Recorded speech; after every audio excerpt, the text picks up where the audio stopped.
So I want to start with a confession. When they asked me to talk about engaging policymakers, I was like, sure. But inside I was like, who am I kidding?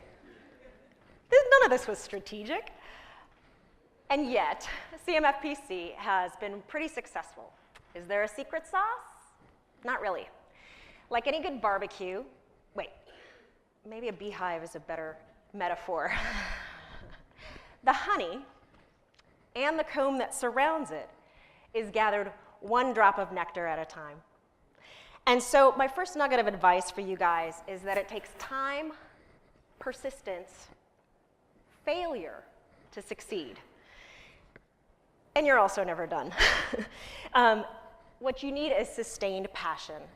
The key to sustaining is to keep coming back and not be attached to the outcome. The passion will help with the former and probably hurt the latter.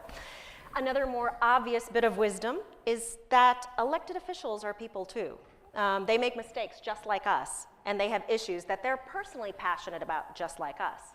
And so they only know what they know. Your job is to tell them or show them something that they don't know. Community events and site tours are great ways to do this. They may not show up, but keep inviting them. And let them know when it's an opportunity for a campaign opportunity as well, like a candidate forum there on the left.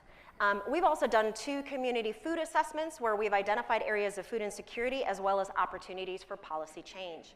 This is a huge undertaking. For research at any scale, just remember to include voices of the community so that you can filter that up to elected officials. And research, no matter how small, can help you drive the conversation. Send copies of reports and press releases to your officials. Offer to meet with them. Even over coffee, 15 minutes will get you pretty far. Another thing. Policymakers don't have a magic wand or a crystal ball. So even when your policy issues align and your passions align, it doesn't fast track anything. Even at the local level, they're one of many. Your job is to help them and be okay with failure and long waits. Our support for launching a mobile market at the Katz Transit Center was seen as a big win for city leaders, our partners, and us in 2012. But it took Aaron Brighton and myself 3 years of attending meetings with the city, other community leaders and entrepreneurs to get a zoning ordinance passed.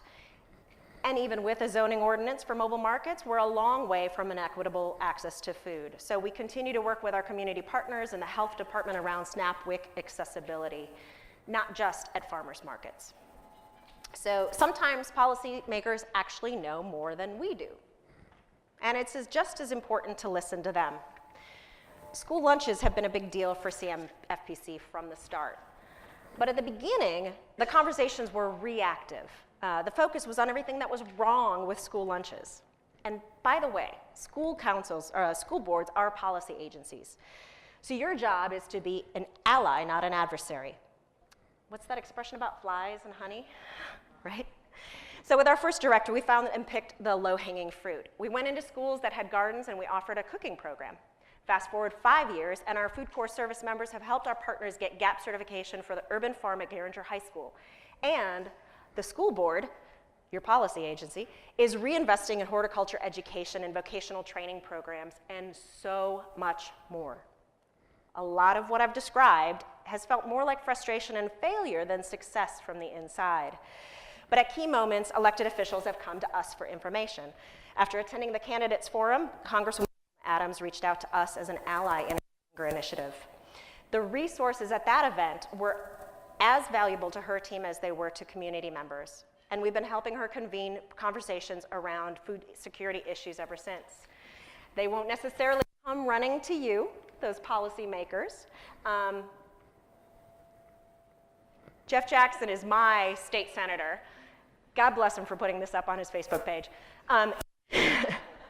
I had an opportunity to share the State of the Plate report, our food security report with him, and we found some common ground with his core issue, which is early childhood education.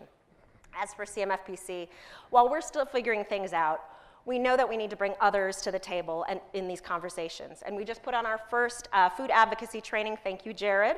And sure, people learned a lot, but everybody also talked about benefiting from meeting other advocates. So none of this happens in a vacuum. We have dozens of partners in this work.